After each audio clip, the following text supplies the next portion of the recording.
Hi guys, especially sa mga calculus students, engineering students, at saka yung mga nagre-review ng calculus ulit for the board exam. For the first time learners of calculus, this video is all about how to check kung tama ang inyong sagot in differentiation and integration. In verifying if our answer is correct, ngayon gagamit tayo ng scientific calculator. I will make use in this video Casio 991DX Plus Class Wiz. So any calculator na mayroong d/dx na function, pwede nyo gamitin itong technique na isi-share ko sa inyo ngayon. Disclaimer, baka kasi mayroon nang nakadiscover nitong technique na ito. I personally discovered this in 2014 when I was a student in differential calculus. I make a likot out of curiosity yung d/dx na function dito, and I also read the user manual. Pag binasa mo kasi yung user manual ng calculator mo, malalaman mo na this calculator and any other calculator is very powerful. That is beyond 1 plus 1. Sabi, hindi ka naman bumili lang ng calculator para mag 1 plus 1 lang. So you have to discover everything na malalaman mo na pwede pala dito by just reading the user manual. Differential calculus. Okay, so let us start with an algebraic problem. So we're going to differentiate both sides of the equation with respect to x. So pag sinabi natin with respect to x is our variable of differentiation. So all the terms here will be differentiated with respect to x.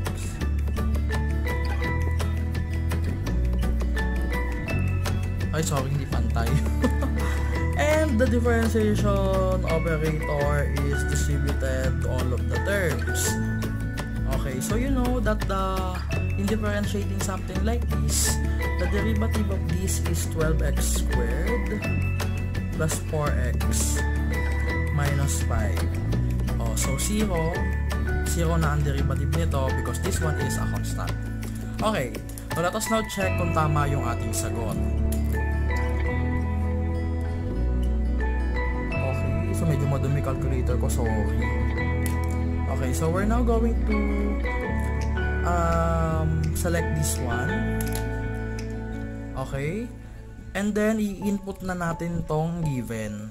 So 4x cube plus plus 2x squared minus 5x plus 5. Tapos mag-set tayo ng value ng x, any feasible value of x. So let's say positive 1. Okay, so nakita natin 11. Ayan, 11. Sulat ko lang dito. Okay, so since pag dinifferentiate natin yung given, derivative yung lalabas. Meron na tayong derivative dito. Ngayon, tatanggalin ko na, and I will input this, yung ating sagot. So 12x squared plus 4x minus 5, and then pipindutin ko tong calc. So this function assigns value to the variable. So calc, so magtatanong kung anong value ng x. Yung x natin kanina, positive 1 yung value. So 1 din nalagay ko dito.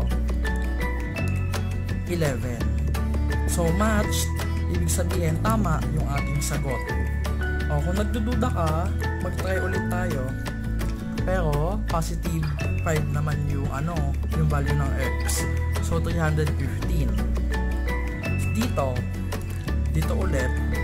Tapos ang x natin positive 5. 315 din.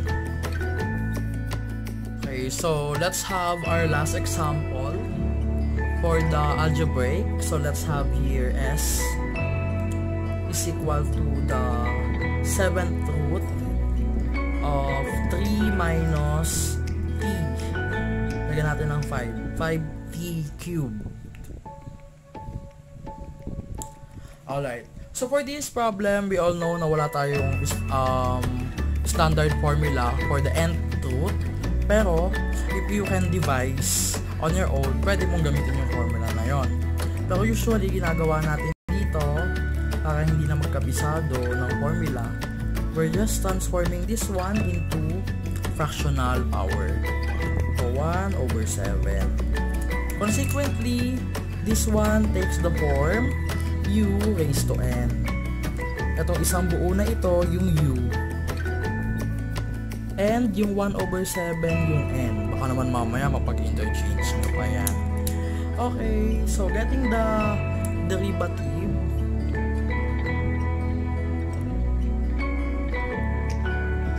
Okay, so pag nag-ds over dt ka na dito, dapat derivative na yun nandito sa right. Kasi baka mamaya given pa rin isulat mo. Mali ka na doon.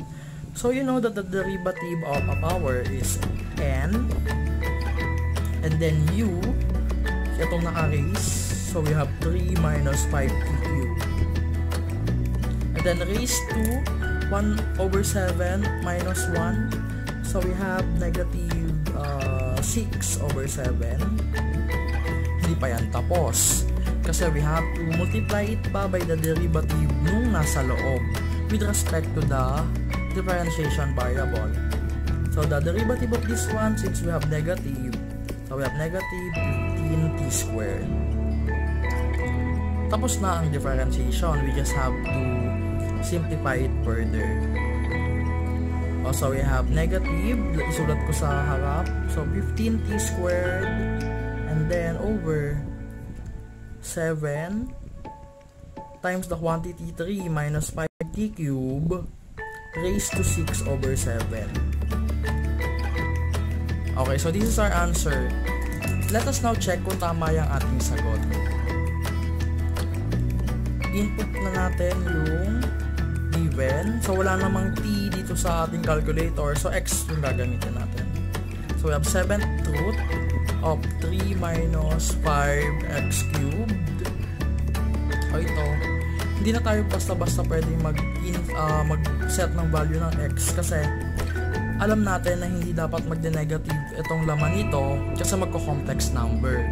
So we're avoiding that kasi basic calculus pa lang ito. Okay, so para hindi mag-negative ito, x must be a very very small quantity.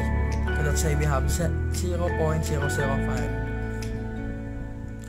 Okay. Time out daw. So time out. So let's say negative 0.05. May value. So yan, negative 2.0895 blah blah blah. Okay. So let us now plug kung ano yung x natin kanina dito sa ating sagot. So we have negative 15x squared. So take note na yung negative na ito, hindi yan yung ito ha, hindi yan ito, kundi yung negative na nandito. Ito. May mga nagkakamali pa kasi doon. And then we have here 7 sa ilalim. 7 times the quantity 3 minus 5x cubed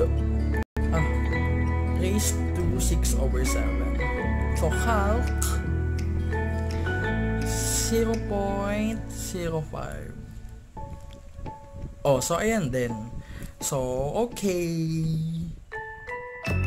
Our third example is trigonometric. Y is equal to sine of the quantity 5x cubed minus 51. Alright.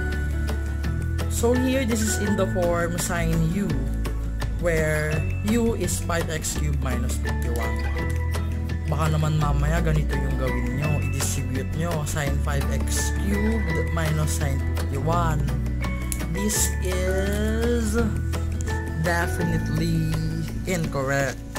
Babagsakan na yan pag ganyan yung ginawa mo.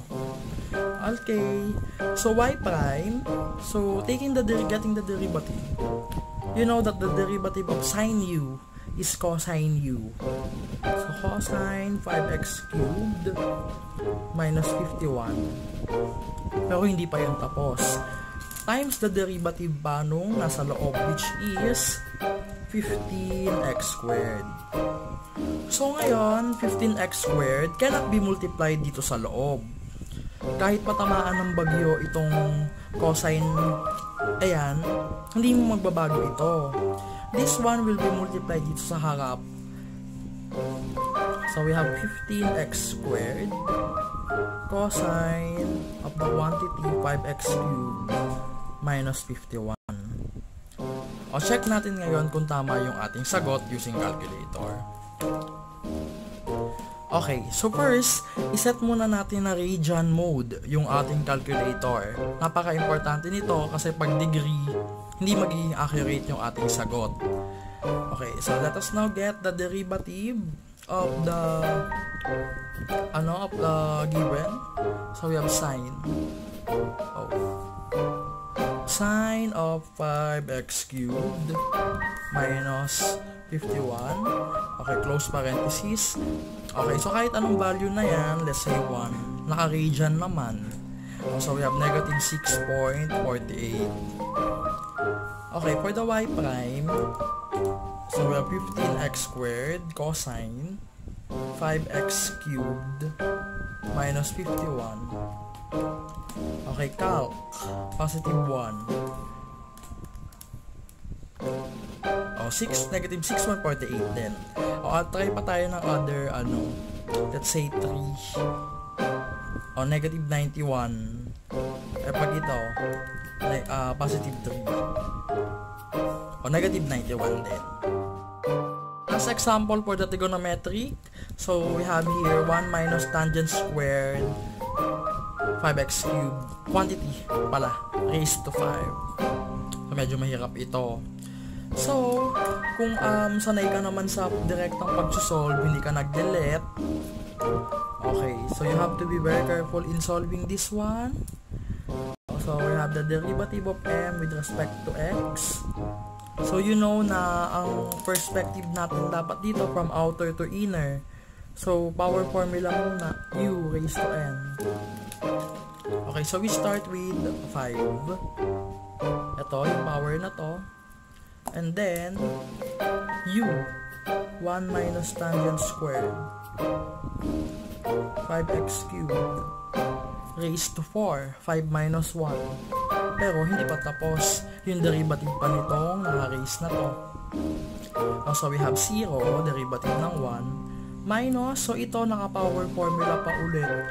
So, applying the power formula, we have 2, and then u, tangent, 5x cubed. Tapos yung derivative pa nung tangent. So, medyo mahaba-haba ito. Dito ko na isusulat yung kanyang derivative, which is secant 5x cubed, secant squared. Tapos hindi pa tapos yung derivative pa nung 5x cubed. So, maraming nagkakamali dito sa instance na to. So, we have 15x squared. So, be careful with this ha. This is multiplication, hindi yan decimal point. Okay, so simplifying further,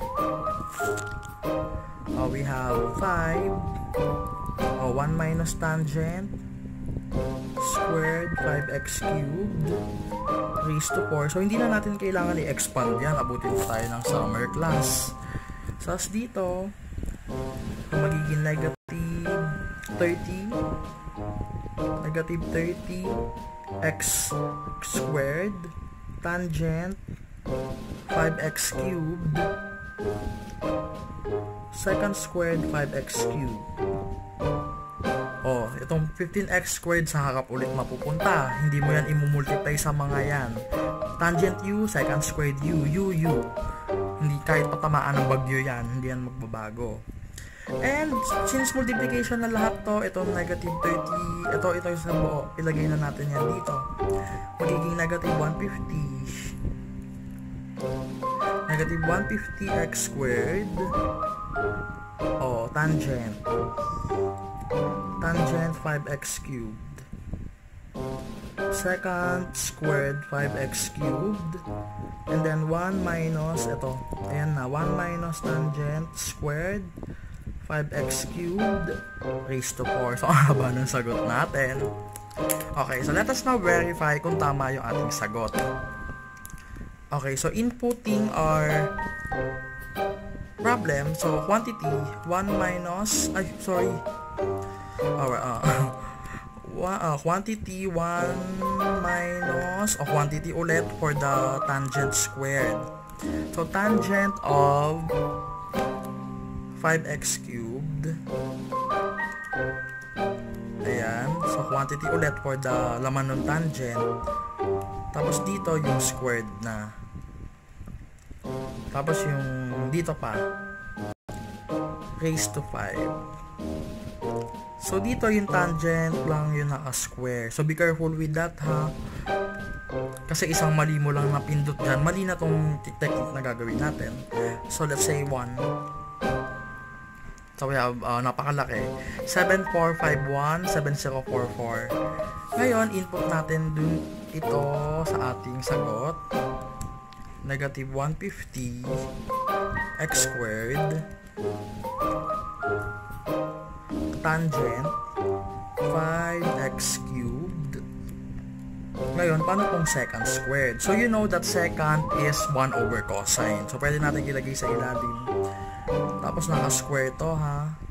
Ayan. So secant squared. So cosine of 5x cubed. O tapos close parenthesis ulit para dun sa cosine. Tapos sa taas ulit, ito nang may power na to. Ito, yung may power. Okay, so 1 minus quantity tangent 5x cubed close parenthesis, dito dapat close parenthesis ulit para sa tangent squared, and then close parenthesis para sa isang buo, and then raised to 4 calc 1. Yun. 74517044. Yes! Tama ang ating sagot. Okay.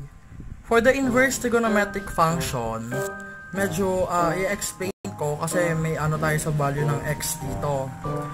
So this one is, the graph of this one is y is equal to capital arc sin x. Ibig sabihin ng capital, naka-restrict lang dito sa solid line yung values ng x. So, hindi pwedeng lumagpas. Because you know, the definition of function, iisa lang dapat yung domain. So, ito kasi, pag tinuloy natin yan, tapos nag-drawing tayo ng vertical line test, maraming points ang mamimit ng vertical line na ito. Infinite. Hindi na magiging function. Dahil ang domain ng function ay hindi na uulit. So for the arc sign, ang restriction natin x is maximum na value ng x na yung positive 1 at minimum yung negative 1. Try natin sa calculator. O yung arc sign, so this is it. You may sign raised to negative 1, pero hindi yan power. Yung negative 1, it tells about the inverse operation ng trigonometric function. Okay, so let's say arc sign 1. May value na pi over 2 because the sign of pi over 2 or 90 degrees is positive 1. Paano pag sin 1.001? Math error na. O 1.00002. Math error pa rin. O let's say 1.0000001. Bakit kaya may sagot? Siyempre, ni-round na nung calculator. Pero let's say 9 pa rin. Ni-round na rin nung calculator. Pero ideally, hindi iyon feasible kung mag-base tayo sa pinaka-definition and kung hindi tayo mag-round. Alright. Let us now get the derivative of this one. So we have y prime. So pag nag-y prime ka na dyan, dapat dito, derivative na agad. So we have 1 over the square root. So based on our formula, 1 minus 5x quantity square. Hindi pa tapos yan. So multiplied pa by the derivative of the u. So 5. Okay, so simplifying further, we have 5 over the square root of 1 minus 25x squared. So rationalizing, our final answer is 5 times the square root of 1 minus 25x squared and then over 1 minus 25x squared. Okay, so let us now set value. Let us now verify our answer using the calculator. So derivative of arc sine. So arc sine 5x. Oh, so naalala nyo yung range kanina. So dapat ang value nito ay positive 1 lang or negative 1. So para mag-ano yan, let's say we have 1 over 10. So we have 5.77. Input natin ngayon dito. So we have 1 square root of 1 minus 25x squared all over 1 minus 25x squared calc 1 over 10. Okay. 5.77. So same doon sa ating nakuhang value. For our next example, we have y is equal to arccotangent 5x cubed. You know, from the calculator, wala tayong arccotangent. Meron lang tayong arcsine, arccosine, and arctangent. Paano natin magagamit yung calculator in checking kung tama yung sagot natin? Before we proceed, take note from trigonometry that cotangent y is equal to the reciprocal of tangent. That is true for all values of y. However, arccotangent y is not equal to 1 over arctangent y. Hindi natin ma-apply yung identity na for trigonometric sa inverse trigonometric. So, maraming estudyante yung confused dito, ganun yung ginagawa. Mali. Patunayan natin later. Going back to our problem, let us now solve it. Therefore, y prime, pag y prime ka na dyan, dapat i-differentiate na natin ito. So, we have negative 1. So, it's always a fraction ang derivative ng ating inverse trigonometric functions. 1 plus the square of this, which is 25x raised to 6 multiplied by the derivative of 5x cubed, which is 15x squared. Madali lang pala yung ating since isang term lang naman. So we have negative 15x squared and then over 1 plus 25x raised to 6.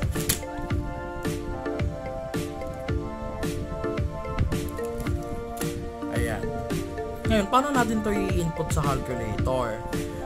Let us construct a right triangle.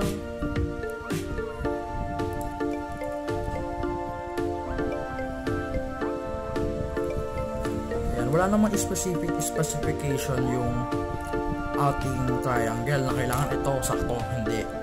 Basta meron ka lang nito para ma-indicate na this is right. Okay, from our given y is equal to arccotangent 5x cubed. Operation in inverse trigonometric function, nililipat natin sa kabila. So, kabaliktaran, ilipat natin yung arccotangent sa kabila, magiging ganito na. Cotangent y is equal to 5x cubed.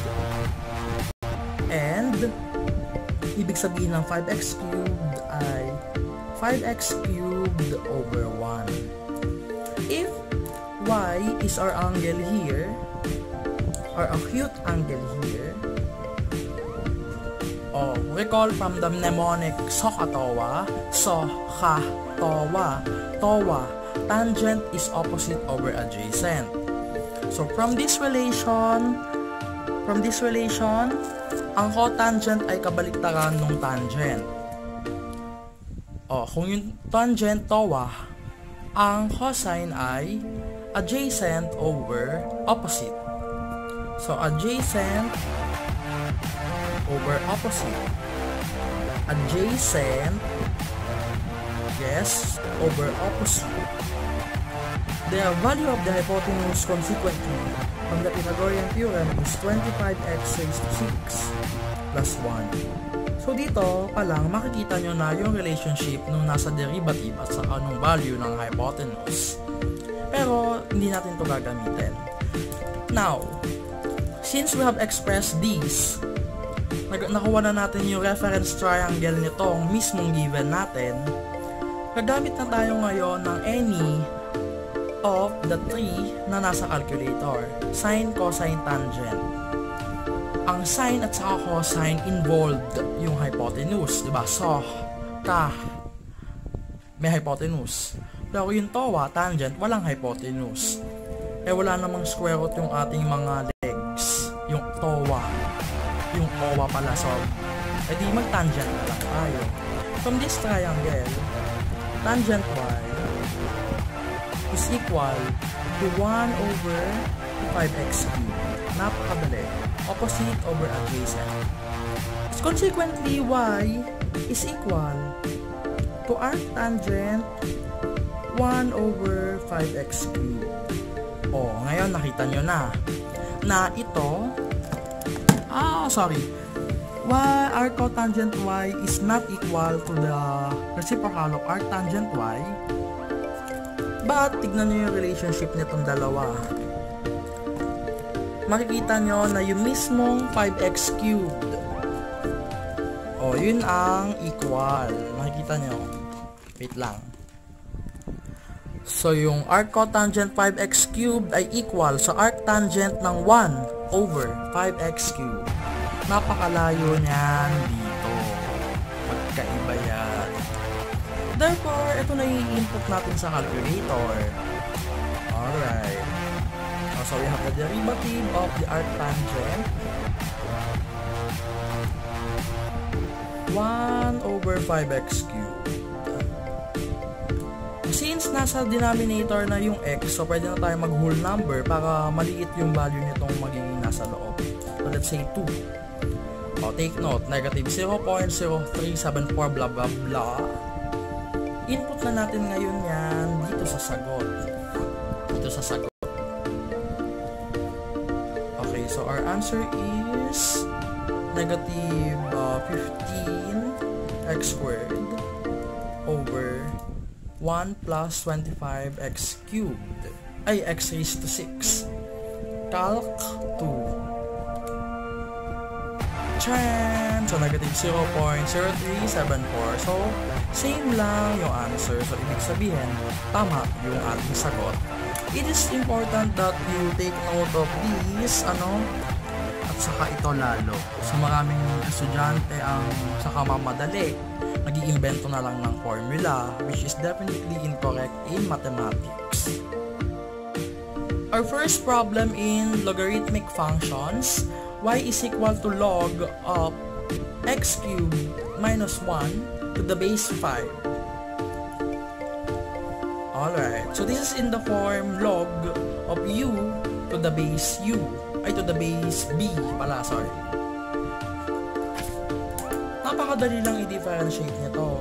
So we have here y prime is equal to 1 over u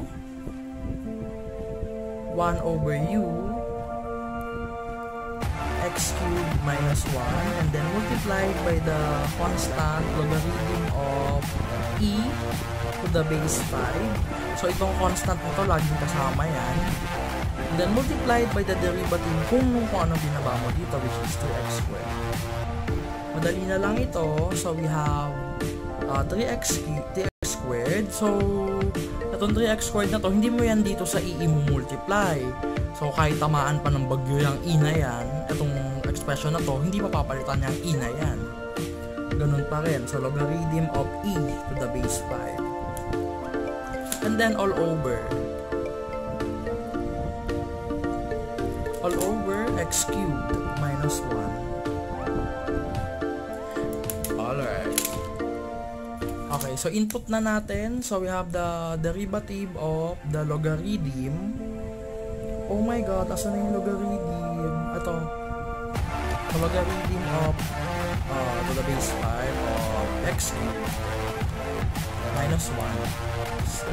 Okay, so x, let's say, is equal to, dapat hindi magsisiro ito.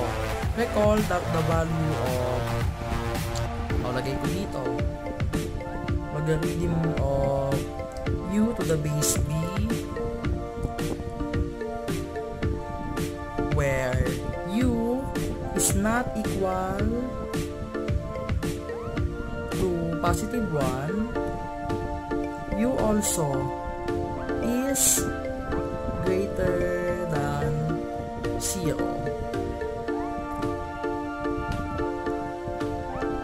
Ayan, so itry nga natin dito. Logarithm, ito common log. Asan na yung common log? Oh my god. O sige, logarithm of negative 1.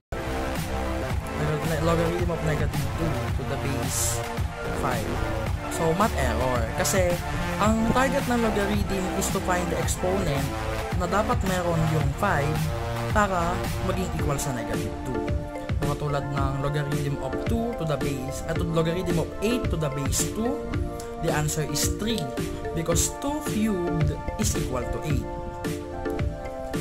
And logarithm of 0 to any base is also math error kasi wala namang exponent na makakapagpa-0. Wala namang exponent yung 2 na pwede makapag-result ng 0. So, ito yung ating restrictions. Same lang yun dito sa ating problem.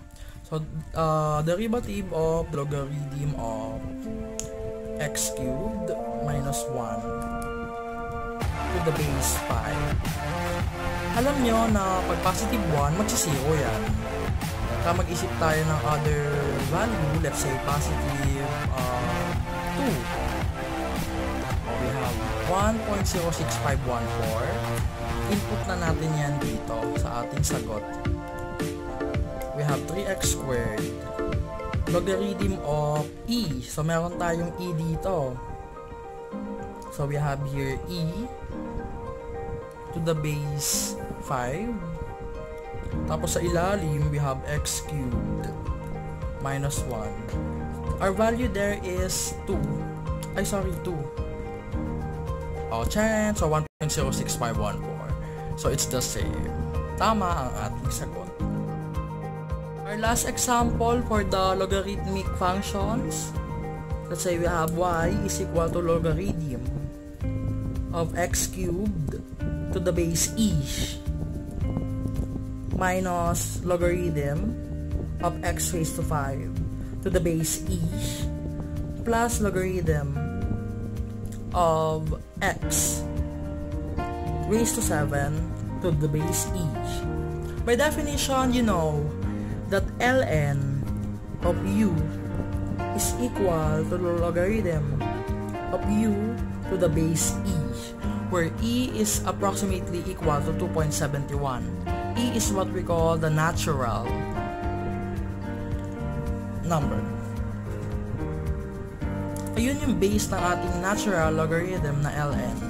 Meaning to say, our y pala here is equal sa ln x cubed minus ln x raised to 5 plus ln x raised to 7. Take note na yung ating base ay e. Kapag naging e squared yan, hindi na natin pwedeng gamitin yung definition na to. It has to be exactly e. Applying also the property of logarithm where we can bring down the power of nung nasa loob ng logarithmic function dito sa umpisa, i-apply natin ngayon yon. We have 3 ln x minus 5 ln x plus 7 ln x. Oh, yung kaninang mukhang complicated, ganito lang pala. And aside from that, we can add na all the terms. Since ln x, ln x, ln x, we can add the numerical coefficients of each. 3 minus 5 negative 2 plus 7, we have positive 5 ln x. Dito na tayo mag-work. Siyempre, kaya nga natin i-express yung equivalent. Y prime, therefore, is equal to 5 over x. Napakadali lang. Times 1, derivative ng x. O, gamitin na natin yung calculator. So, derivative of 5 ln x. O, kung nagdududa ka, sige, ito yung i-ano natin. Logarithm of to the base e ng x cube. So, take note na yung cube dapat nandito sa loob. Kasi pag dito mo sa labas nilagay, yung mismong logarithm of x na yung cube. Iba na yung ibig sabihin nun. So, minus logarithm to the base e of x raised to 5 plus logarithm of x raised to 7 to the base e. Okay, so x is equal to 2. O, 2.5. Ngayon, ilagay na natin dito. So, 5 over 2. O, x natin ay ito kanina. 2.5. Yes. Yung sinasabi ko kanina na magkaiba yung sa ditong part. Pag kasi, ganito na yung ginawa mo. Ano ba, nagkamali ka ng input dito. Kasi ginawa mo logarithm to the base e of x cubed. Iba na yung treatment ng calculator dyan. Ganito na yung ibig sabihin nun. Ganyan na. Or, ganito. Ibang-iba yung, eto, dito. Hindi yan equal dito. Ibig sabihin, yung power na to, hindi natin yan pwedeng maibaba dito gaya ng ginawa natin there. Dahil mismong itong logarithm of x yung naka-raise sa 3. Pero dito, yung x lang yung naka-raise sa 3. Okay, last example for the differential calculus. Let's have here the exponential functions. So, 5 raised to x minus 1. Plus na lang para hindi complicated. And then, e raised to x, 2x. And then, 6 raised to 3x plus 2. Alright, so medyo complicated ito kasi tatlo ang ating functions. So, first function, second independent function, at sa third function. Meron tayong formula for u times v times w, pero in this problem, gamitin natin yung law of exponent para mas madali. Paano kaya gagawin natin dyan? You know that katulad ng x times x, nagiging x squared. Kasi pinag-a-add natin yung exponent. Pwede natin ngayon paghiwalayin yung x squared as x raised to 1 times x raised to 1. Conversely, ibig sabihin itong isa na to, pwede natin paghiwalayin. So let's say we have here 5 raised to x times 5 raised to 1. And then ito namang isa, this is equal to e raised to 2 quantity e raised to 2 raised to x. And then for this is equal to 6 raised to 3x times 6 squared. Okay, ikunin na natin yung equivalent. So we have 5. Ito yan Tapos dito lang natin ilalagay sa labas lahat ng mga walang x. So 5 times 36. Excuse me. And then matitira yung 5 raised to x. O bracket na dapat pala ito. Times e squared, quantity raised to x. Times ito, you know that katulad nung ginawa natin dito, itong e squared, hindi na natin kukunin yung value niyan. I-apply natin yan dito. So magiging quantity 6 cubed quantity raised to x. You know that 6 cubed is equal to 216. So, magiging ganito na lang. 216 raised to x. Alright. So, here, 36 times 5 is 180. We have 5 raised to x times e raised to 2 raised to x. Tala, sinulat ko lang ulit. Okay, so you know from the law of exponent, ibahin ko yung kulay dito sa taas, u raised to n times b raised to n is equal to the quantity u times b, both raised to n. Conversely, pwede natin ito paghiwalayin as this one, n, same power. Ibig sabihin, since same power na yung 5 is squared at saka 216 ng power which is x, pwede natin silang ipag-multiply.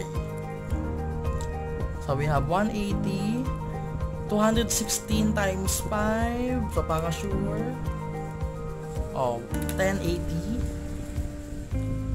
So we have 1080 e squared and then all raised to x. Pwede isang function na lang, edi mas madali na lang pala. This one takes the form, so constant ito, so this one takes the form a raised to u. Madali na lang ang differentiation yan. Y prime therefore is equal to 180. Hindi natin yan gagalawin. 180 times a raised to u. Bakit kaya may parenthesis? Dahil pag tinanggalan natin ng parenthesis yan, sa e squared mapupunta yung x. E samantalang pati yung 180, 1080, may kakapatan dun sa x. So y prime, so we have 180 times a raised to u. ln a, our a is 180. 1080 e squared. Okay, tapos times the derivative ng exponent which is 1. Ngayon, ayan na yung ating sagot. Tatanggalin lang natin yung mga yung mga multiplication symbol. We have 180 times the quantity 1080 e squared raised to x ln 1080 e squared. Take note na yung power ng 2 dito, hindi natin pwede ibaba dyan. Dahil yung e lang yung naka-square. Yung 1080 hindi. Hindi natin yun pwedeng gawin since hindi naman sila both naka-raise sa 2. So okay na yung ganitong sagot. First example in integral calculus. We have the integral of 3x raised to 5 minus 2x plus 5 dx. This one is indefinite integration. Dahil hindi pa naman yan definite, wala pang value yung upper and lower limits. Okay, so we know that the integral of this one is 3 times x raised to 6 over 6 minus 2 times x squared over 2 plus 5x. Ano susunod? Plus capital C. Pag wala kang capital C, mali ka na. Maraming nagkakamali dito. Pag yung final answer mo lang may plus C, pero ito wala, may minus point. Sa ibang teacher, wala talagang point. Para matuto yung estudyante na mag-follow ng instruction. So we have x raised to 6 over 2 minus x squared plus 5x plus capital C. So this answer is already okay. Pwede mo bang i-combine lahat to? All over 2. Pero this one is already okay. Ngayon, paano natin to i-solve? I-check kung tama yung ating sagot. Hindi natin gagamitin ito. We're not going to use this kasi medyo matrabaho. Gagamitin pa rin natin itong isa na to. You know that sa differential calculus, y yung given. Kinukuha natin yung derivative. Derivative yung ating sagot. So ngayon, given na yung derivative, in-integrate natin para makuha yung original function, which is this one. The general function, kasi plus c. Ngayon, so derivative pala to. So ito na kunwari ang given. Ibig sabihin, ito na yung di-differentiate natin. So gawin na natin. So differentiating x raised to 6. x raised to 6 over 2 minus x squared plus 5x. Let us set a feasible value of x, let's say positive 1.2 o maiba naman para may decimal. So the answer is 10.06496. Ngayon, input na natin dito yung ating sagot. Ay, yung ating x. Okay. So kanina, so calc 1.2. O, charan! So, tama ang ating sagot. Integral calculus. Sample number 2 in integral calculus. The integral of x minus 4 all over x squared minus 2x plus 2 dx. Ngayon, inspecting. By the way, integral calculus is more on inspecting kung ano yung gagamitin mong solution. You know that the derivative of x squared minus 2x plus 2 is 2x minus 2. So, yung 2x minus 2 can be expressed as 2 times the quantity x minus 1. Meron tayong x sa taas, yun nga lang, sobra. Kulang pala kasi negative. Okay, so, palalabasin natin yung negative 1. Paano natin gagawin yon? So, dito, we're going to have x minus 4. Palalabasin natin yung negative 1 para magamit natin yung power formula. So, minus 1. Para matabla, magka-plus 1. Pag pinag-add mo yan, 0. Babalik ka dun sa original given. Pagsasamahin natin itong dalawa na ito. Ipag-prepare natin sila. Magamit natin yung power formula later. Ayan, so ito na yung last example natin for integral calculus.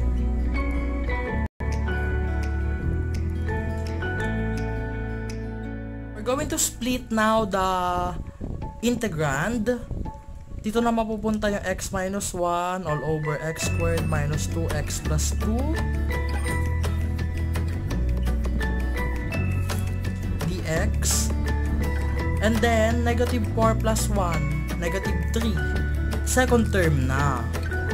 So, negative 3 times the integral of dx over x squared minus 2x plus 2.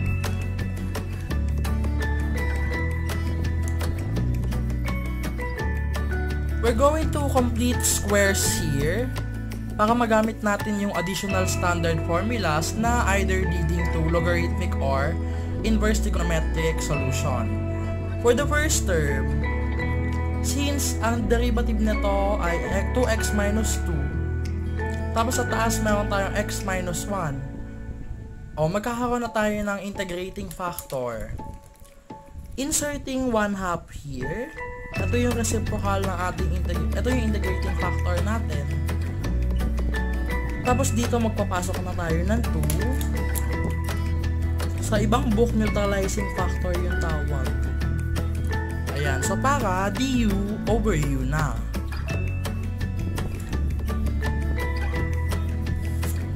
Ayan, so x squared minus 2x plus 2. And then, we're performing completing squares dito. Paano ba nagko-complete squares? So, we have x squared minus 2x. So, para maging perfect square trinomial ito, plus 1. Tapos, itong 2 na to, nandito pa rin. So, plus 2. Oh my God, sorry. Minus 1. Para magtatablahin nila yung isa't isa. Ito ay pwede na natin i-integrate pero wala munang plus c. Or mamaya na natin i-integrate. Okay lang naman. Masulat ko lang ulit. I now express this, itong x squared minus 2x plus 1 as this, square of a binomial. And then plus 1. I can also express this one as this. And then, this one takes the form du over u squared plus a squared. Meron tayong formula for that. Madali na lang yan since du nga, au is x minus 1. Ang derivative ng x minus 1 ay 1 times dx. O di ito na pala yun, pwede na tayo mag-integrate. So we now have here 1/2 ln, okay, du over u of the absolute value of x squared minus 2x plus 2, don't forget the absolute value, minus 3 times 1 over a arctangent u over a. 1 lang naman yung a. So, x minus 1 na lang, quantity plus capital C. Simplifying further, this is now our final answer. Let us now check kung tama yung ating sagot. The purpose of the absolute value. Note that kanina sa logarithmic, dun sa differential calculus, ang value ng x cannot be equal the value of the here, kung ano yung nasa loob ng logarithmic function, hindi dapat maging less than 0, negative, or hindi dapat maging positive 1. Okay, so input na natin derivative of 1/2 ln of the absolute value of x squared minus 2x plus 2, and then close parenthesis for the ln, minus 3 arctangent x minus 1. O since may arctangent pa tayo dito, tapos minus 1 pa, but we have to be careful. Let's say we have here 2. O kaya 0.02. Pwede kaya? O pwede. So negative 2.03. Ngayon input natin yan dito sa given. X minus 4. Oh my god, kinakabahan ako. Minus 2x plus 2 caps 0.